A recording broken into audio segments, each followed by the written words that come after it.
अगर कोई बात झूठ बोलने से डिफेमेशन केस होती है। हाँ, आपने जो पढ़ा इसके ऊपर मैं आपके ऊपर डिफेमेशन केस भी कर सकता हूँ। कर सकते हैं। एक बात आप झूठ बोल रहे आप लोग को बताना चाहिए था जनता को कि तुम्हारी गाड़ी में E20 डल रहा है। आप नोटिफिकेशन चुपचाप से पीछे के दरवाजे से नहीं, आए। कोई- पहले तो नितिन गडकरी जी ने कभी ये बात नहीं मानी थी कि एथनॉल से माइलेज कम होती है।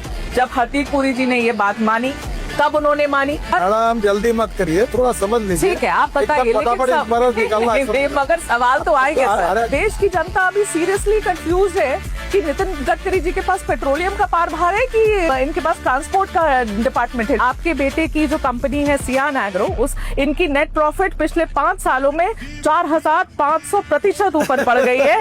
ये ब्लेंडेड आपको पेट्रोल जब फिर यूज आपको- कर रहे फिर हैं आपको- तो पायलट नहीं, कम फिर होगी कि आपको- नहीं, बस इतना ही फिर- पूछा मैंने।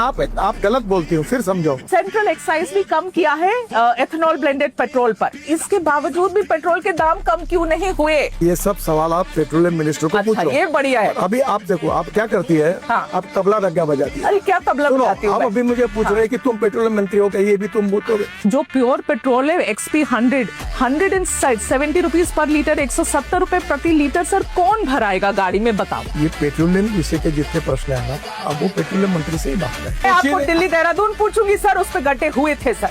आप लोगों ने कितने कितने हजार करोड़ की सर, 12,000 करोड़, किसी ने बोला 29,000 करोड़, इतने हजार करोड़ की आप बना देते हैं हाईवे। और आपने एकदम बेस्ट टेक्नोलॉजी, बेस्ट मटेरियल, पहली बारिश गड्ढा हो जाता है, फिर आप कहेंगे कि सवाल पूछो तो गलत है। ऐसे कैसे? मैं एंटी नेशनल थोड़ी हो जाऊंगी सवाल पूछूंगी तो।